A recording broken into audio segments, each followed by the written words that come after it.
This is an SM Media production.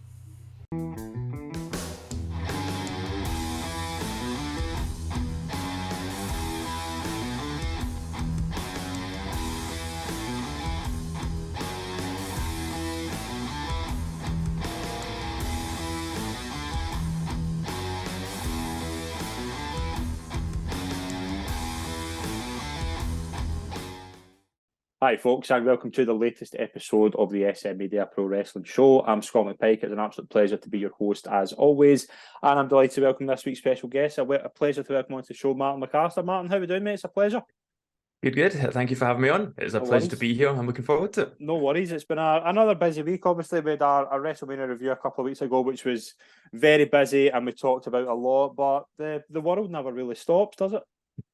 No, there's always something going on in the world of wrestling. Always multiple things going on in the world of wrestling. Yeah, and we'll get into a lot of them as well. Obviously, it's been a bit of a busy time, obviously, with the sale. Post-WrestleMania stuff's always really hectic. The first thing I want to talk about as well, and I'm keen to get your thoughts on this, a report from Mike Sharry at Bleacher Report. Vince McMahon has emailed the entire WWE to inform them that Triple H is solely in charge of creative. Now, we watched the Raw after WrestleMania, and it felt very different. It did, didn't it? Yeah, definitely. And then comparatively, the SmackDown again felt very different again. And I think now we're at the stage where I think a lot of us, I look at it as well as a fan.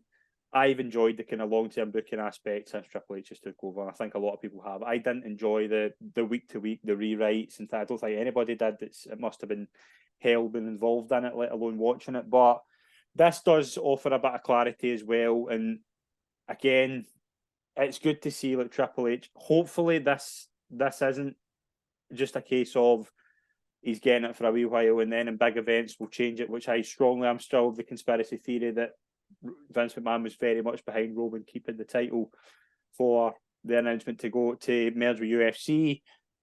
I think this is very, very interesting because there's been a lot of rumours and a lot of speculation, and it kind of does kill it off because we now have Triple H. If there's anything wrong, Triple H is the blame. So having that is a bit better, I would say. I would prefer a Triple H product than a Vince product.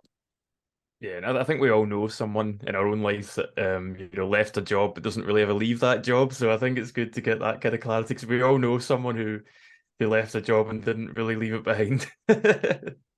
And I'm not the only one. Sure, I don't know if you'll agree or disagree, but I don't like the idea of a Vince McMahon who's suddenly decided to grow a moustache and make himself look like what Waluigi would look like if he grew old. That's the conclusion I've came to with Vince. But I think we as fans were looking for something different. I thought WrestleMania was a really well booked show, and I think a lot of that was the long term booking. Like the Sami Zayn story, I think it came to a good conclusion.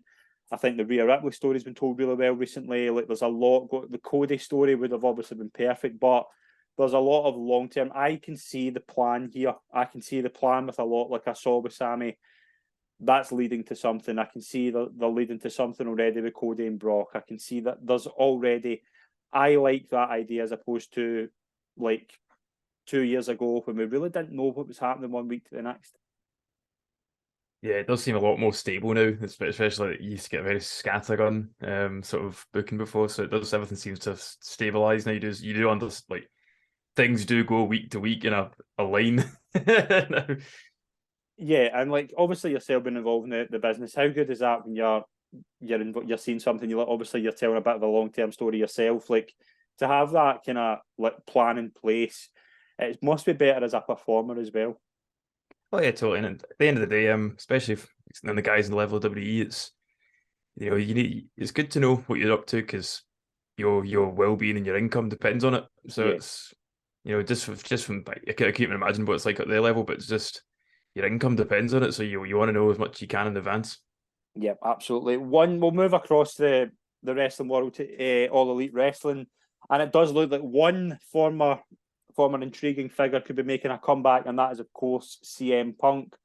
There's a lot of kind of stuff to get into here. Obviously, it's been well documented the drama between him and the elite, as it were, the EVPs that quite brilliantly had a few comments for them, but it's kind of led to a lot of speculation as will he ever come back? First of all, I'm sure you'll agree, AEW needs CM Punk. Yeah, especially when you're doing that Wembley show. I think that's the big ticket item for them is what do you do to make Wembley? You know, and it's CM Punk's got to be up there. And he's that big a draw, obviously, for a stadium like Wembley when they're going to. That's going to be the biggest event ever. There's no doubt about that. Oh, 100%. But with all that's went on behind the scenes, and I'm a huge CM Punk fan. I probably said, like, if I was starting a promotion and you wanted a box office draw right now, probably CM Punk would be at the top of the list. But there is that drama there. With the way it went down, obviously, there's a lot of people involved here. How do you fix that? Because I don't think the idea, obviously, the plan is apparently to have a third show on a Saturday night headline. That's very Thunder vibes to me, and we know how that turned out. I think three shows would be way too much, and I get if they're maybe going to do a brand extension, they've got a massive roster as it is, but CM Punk will be the biggest story. So, do you have that kind of dominating a Saturday night? I don't think Saturday night's a great night for a wrestling event. They're going to be going up against UFC, going to be going up against WWE pay-per-views a lot of the time. I don't think it's a prime time great place for a wrestling show. Like, I really don't. And if that's the plan, like if it's late night, I wouldn't be for that. I would much rather, if they can somehow come to an agreement, get CM Punk back on Dynamite or Rampage or whatever it may be, and just try and get a resolution to this. Because Tony Khan will be looking at this going, he has to pay CM Punk or he has to play him. He certainly will want to do the latter because he'll want a return on his investment. Plus, he'll be looking at, I'm a huge MJF fan, but MJF CM Punk still there to be told. Will a Kenny Omega CM Punk match work? Again, that could be interesting, but they really need him back. What do you think of the third show thing? Do you think that would work, or is that potentially just to get him back in and not have a lot of drama? Yeah, it's a funny one because I think correct me if I'm wrong, sorry, because my memory's a bit fuzzy, but he did debut on Rampage, wasn't it? Yes, That was like he his did. first. So it's obviously WWE when they launched SmackDown, they very much launched it as the Rock's show, and I kind of thought that's what Rampage was going to be for CM Punk. That was going to be like his show essentially. Splitting up even again is quite a weird thing if that's what they're going to do. If they do want to split him up, I'd put him on. I'd make him Rampage his show. I think that was always kind of what I thought. That was how it was going to work for me. I always thought that was going to be the sort of the idea of it when they did debut on Rampage. Very much in that WWE mold of having a Raw, a SmackDown, plus the other shows like your main event or whatever shows there were at the time. So that's kind of how I imagined it would work. But yeah, it does seem very strange if they're going to bring him back and put him on a third show. And obviously to this point as well, like we'll do a wee bit of fantasy booking. What would be if you wanted CM Punk to wrestle it all in? Who would you have him against? I think there is a story there with MJF. I think if you're gonna, for me, when I'm thinking of all in, I'm thinking like you have AEW are really good at bringing in, these random dream matches for wrestlers from all over the world. So let your guys like Kenny Omega wrestle those kind of matches, and then let CM Punk wrestle that really story heavy match against someone like an MJF. You can take that time. There's lots of time now till All In for them to start, coming across each other. So I think that would be the one I would go for personally. I really liked the way it was booked beforehand. Like I really liked it was going in straight. The first match with Darby Allin, it was having matches every week, and I was like, that's kind of the way I would like to use them. I think like a match like with FTR kind of re-signing. I was quite surprised to hear that FTR were re-signing. I thought they were, if Triple H was going to have the pull in WWE, I thought they were going straight back there. So to hear they've committed, there's definitely something you can do with the 3-on-3 like definitely down the line. Is it going to work? You could do something with him and Jericho, but again, is it going to work behind the scenes? I don't think that's Moxley. There's so many guys you can do that with, but Are you going to be able to do it? And is everybody going to be willing to do business? Because it either goes one way. I think the biggest problem with AEW, and I'm not sure if you'll agree or disagree on this. There doesn't seem to be a figurehead. Like Tony Khan's obviously there and the booker. I think these guys have a lot more pull over Tony Khan. Like, I think Chris Jericho makes the decisions more than Tony Khan does, for example. So do you need that figurehead, and is it just the kind of inmates running the asylum? And does that work for a major wrestling promotion? Yeah, it's impossible to tell from the outside, but certainly no boss of mine would let me sit next to them at a press conference and say some of the things that CM Punk says. No. So that's what I always draw that line. It's like, yeah, nobody would let me do that in my job. So, you know, there needs to be someone. Yeah, let's move on. Obviously, Backlash seems to be kind of becoming clearer. Trish Stratus, Becky Lynch. Trish Stratus as a heel will be amazing because it was it was brilliant 18 years ago when she did it. To have her back there doing that will be really good. Brock Cody definitely seems to be the way forward. Very interesting. I think they are building towards Bloodline versus Kevin Owens, Sami Zayn, and Riddle.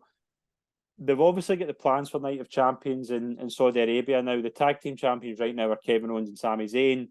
Very unlikely they work in Saudi Arabia, given obviously the past there. So it's going to be interesting to see what happens here. There is a lot of plans, and I think for the first time in a long time, like we were thinking with Cody, if Cody was going to win the title, we were going to see the title kind of headline a lot of pay-per-views.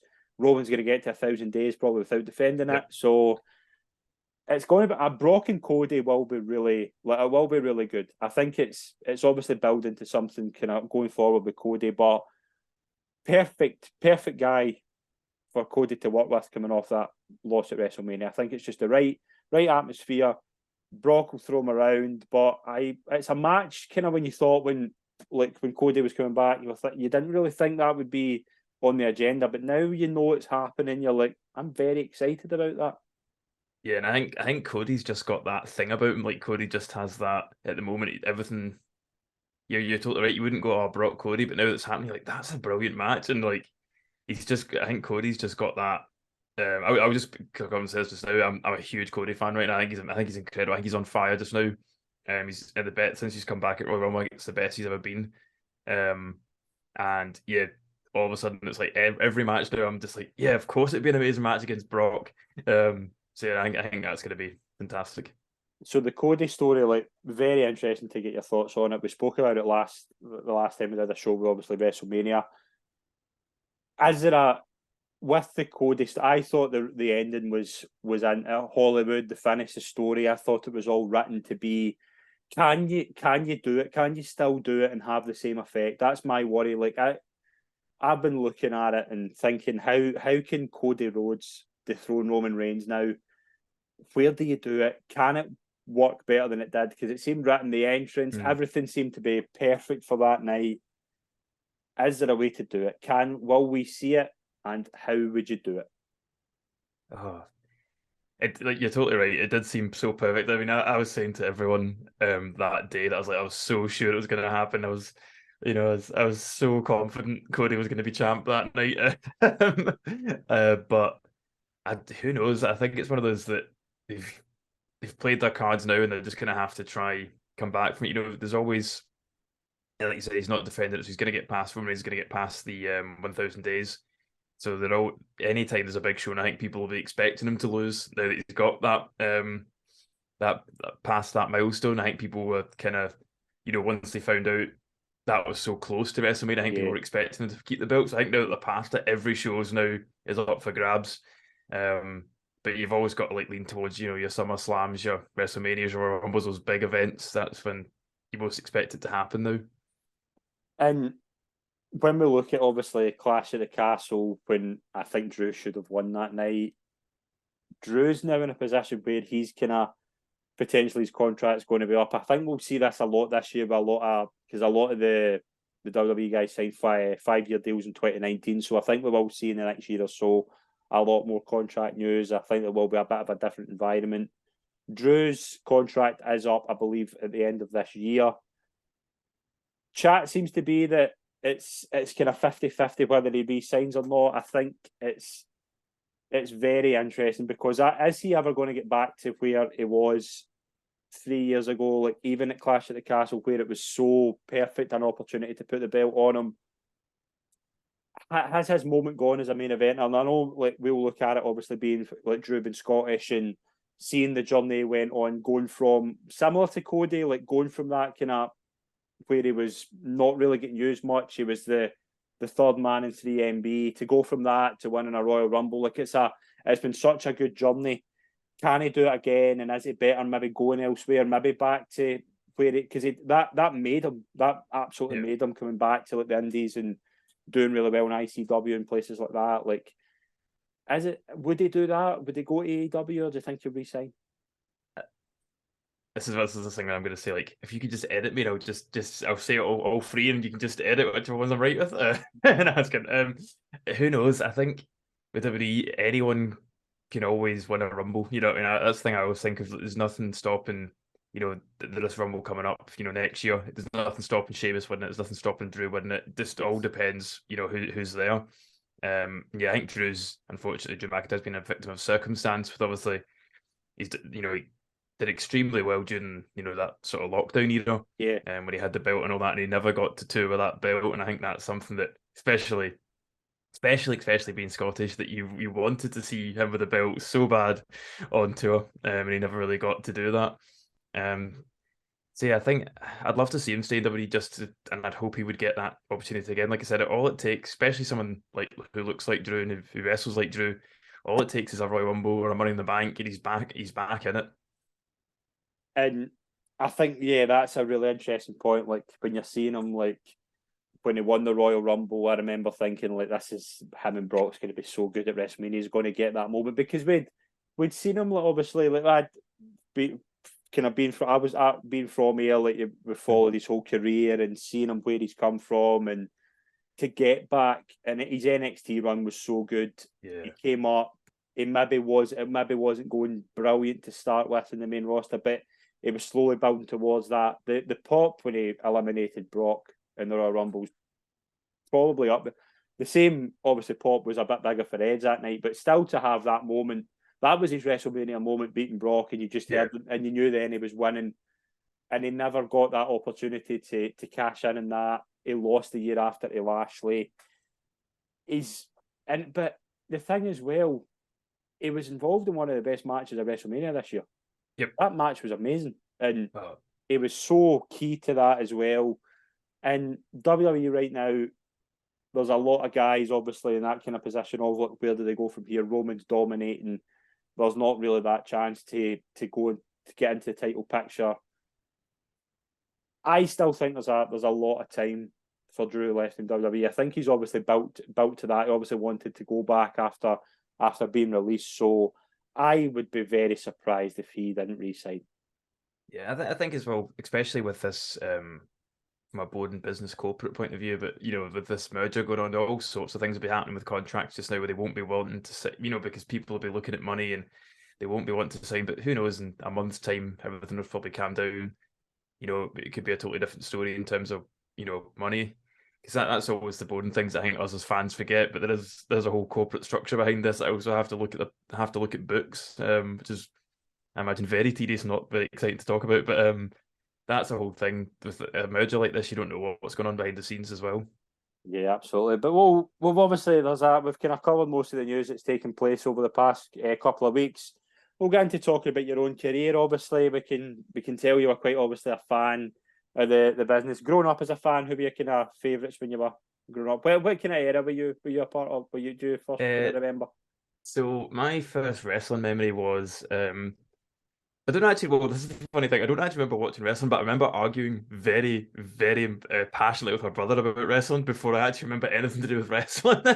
So basically, we used to argue who was better, Rock or Austin, and it was very much that NWO. Just when the NWO appeared, so that WrestleMania 18 run up is my first memories of arguing about it. But I must have been watching it already to have been able to argue about it. So. That's like my first memory. So that kind of era, growing up, certainly, you know, The Rock and Austin, but my main sort of memories are that kind of ruthless aggression after that. So you guys like Lesnar when he first came in was just an absolute beast. Nobody's ever seen anything like him. Um, Obviously John Cena, I'll mention him a lot, but he was like someone I thought was really cool when he came in as that Doctor Thugonomics.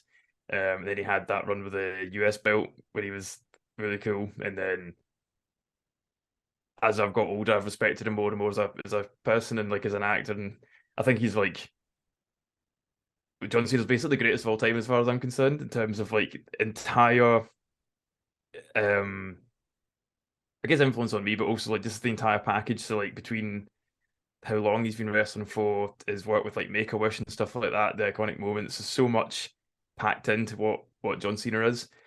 So they're kind of like the big ones. And then sort of just now, Bianca Belair is probably my favorite wrestler. Her and Cody are the two that I'm just I love. Like as you can probably tell between all of that, I love like the big good guy. There's just something like to me whenever everyone's like, oh, they booed John Cena because he was beating everyone. Like, no, I love that. That was that was for me that run. And like obviously, like when you're getting into it as a fan, obviously like opportunities in for Scotland aren't great, obviously for wrestling, as you'll know. But when did you first kind of think I could do that? It's a weird story because I didn't really ever think it. I don't actually know what made me or why I signed up to do wrestling. I can't remember the exact moment I did it. So to put a wee bit of backstory on it all, I signed up for wrestling in 2018, I think it would have been, and I wasn't in a particularly good place physically or mentally. I weighed about 115 kilograms, and I was like struggling to do really anything in my life. And like I said, I don't know why I signed up. I have no idea what made me do it. Like I said, I've always been a fan of wrestling. I hadn't long got back into it. I had to kind of start watching it for a while.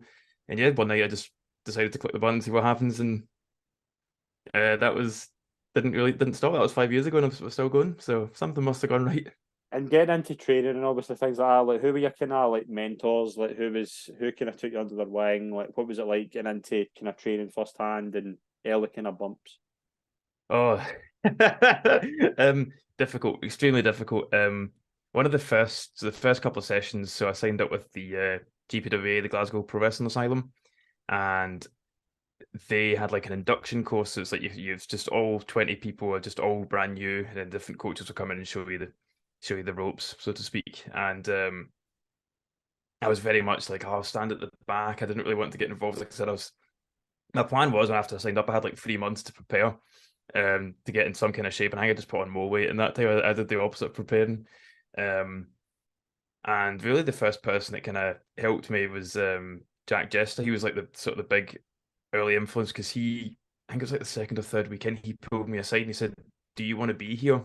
Kind of like he was quite harsh, but I think I needed it, and it was very much a firm but fair. Like if you're going to be here, you need to want to be here, kind of thing. You know, I don't think I was holding the class back, but certainly, I was always at the end of the line. I didn't really look like I wanted to be there. And he kind of put the challenge out, like if you're sure you want to be here, then shows you want to be here. And yeah, that was the big push. I needed that.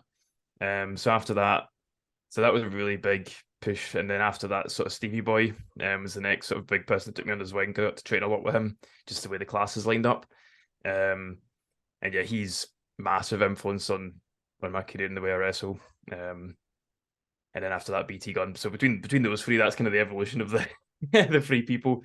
But all three of them, I can't thank them enough for everything. Really, that's been them, the three of them, that's really helped. Brilliant. Do you remember your first match? I do. I was one of the, I think like two or three people in the world that got their debut match on the WWE network. Because it was during the lockdown, so I had no crowd. My debut match was an ICW.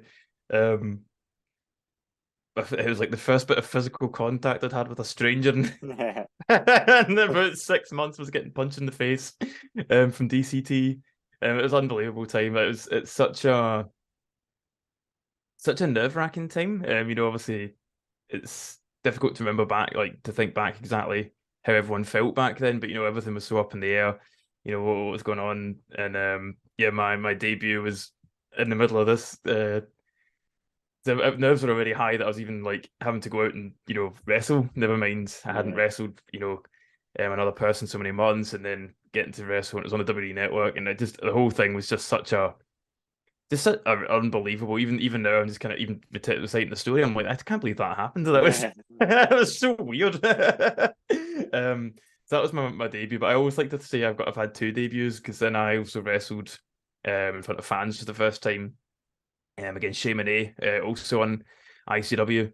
So that was the second show back that they had fans at, and so I got to wrestle that one as well. So that was incredible. So between the two of them, I sort of consider both of them my debut matches. And yeah, they both hold really good places in my heart. I lost both of them, but fun memories. We'll get into that. Obviously, like as a performer, like the losing streak you're on, like it's been on a wee while and things like that. But it's obviously like a story you're telling. Like there's obviously like because every week it's like, I mean, there's not many like I'm like coming from like backgrounds that I come from. Like not many people like putting up that they're like 0 for 31 or whatever. But it's obviously leading to like a long-term story and things like that. But is it good to have that kind of idea? Like when did that idea first come about? That was something you wanted to do.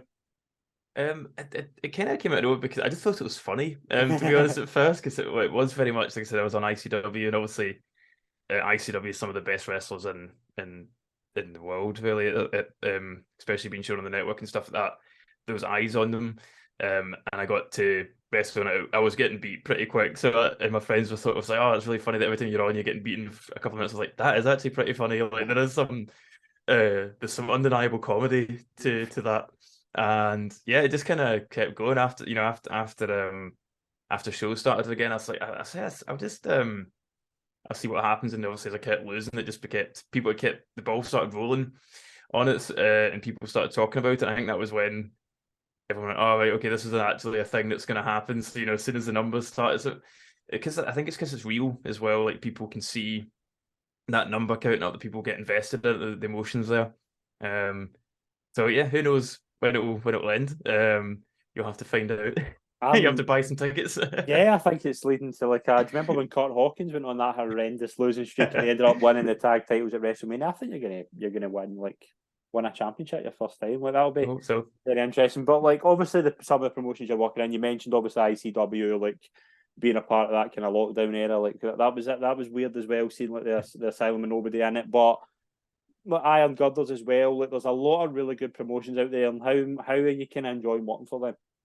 Oh, absolutely love it. Iron Good is like considered to be like my home promotion. That's kind of the place that I'm at the most.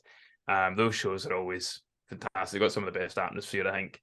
And it's always a good mix of like people that have never seen wrestling before, because it's like friends and family, and then like people that aren't fans and stuff. So I think it's my favorite show that we do is Iron Girders.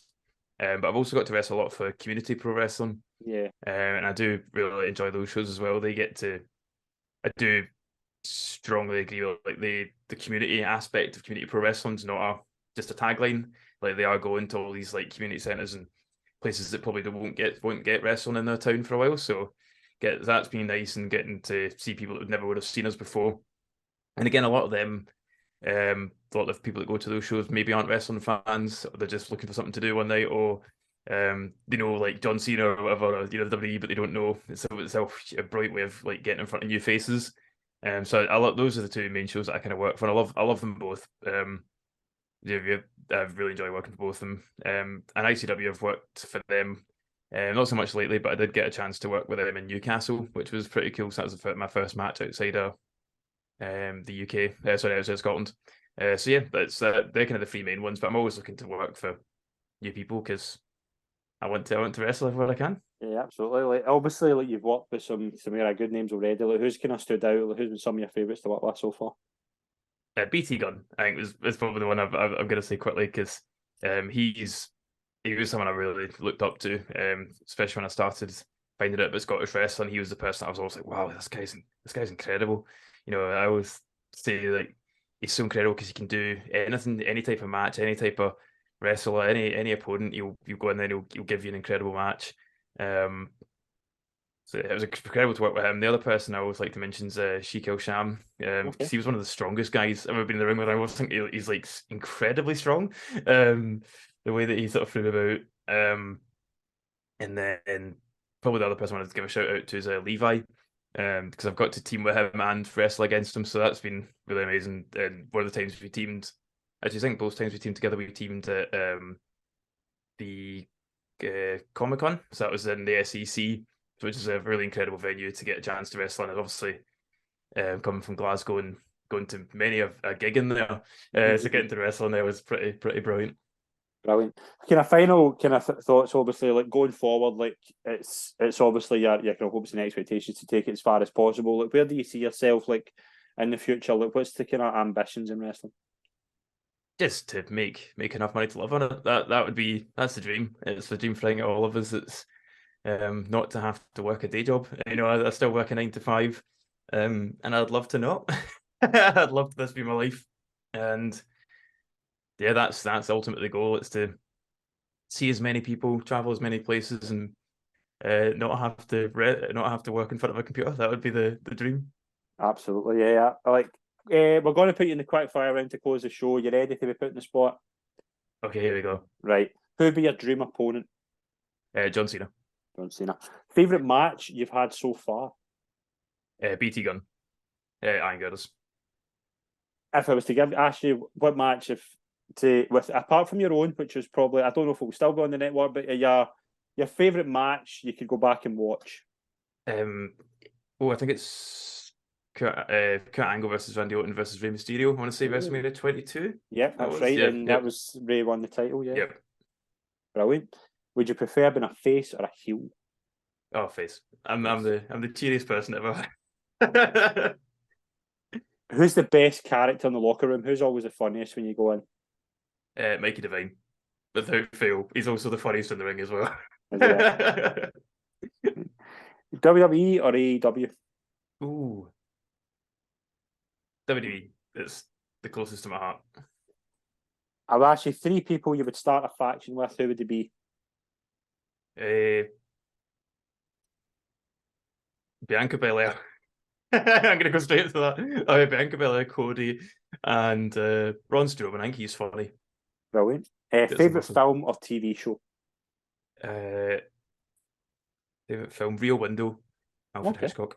Brilliant. Final question, your dream arena? Arena? Oh, Hampden. Hampden's very good. Yeah, why not? I mean, the amount of times I've been there for a game, why not? Martin, it's been an absolute pleasure to be on the show. Best of luck for the future, and I really appreciate you coming on. Yeah, thanks so much. Thanks for having me on. Brilliant. Thank you very much. Thanks very much for everyone tuned in. Please follow us on social media, and as always, subscribe to our YouTube and podcast channel. Thanks, guys. We'll see you soon. Cheers.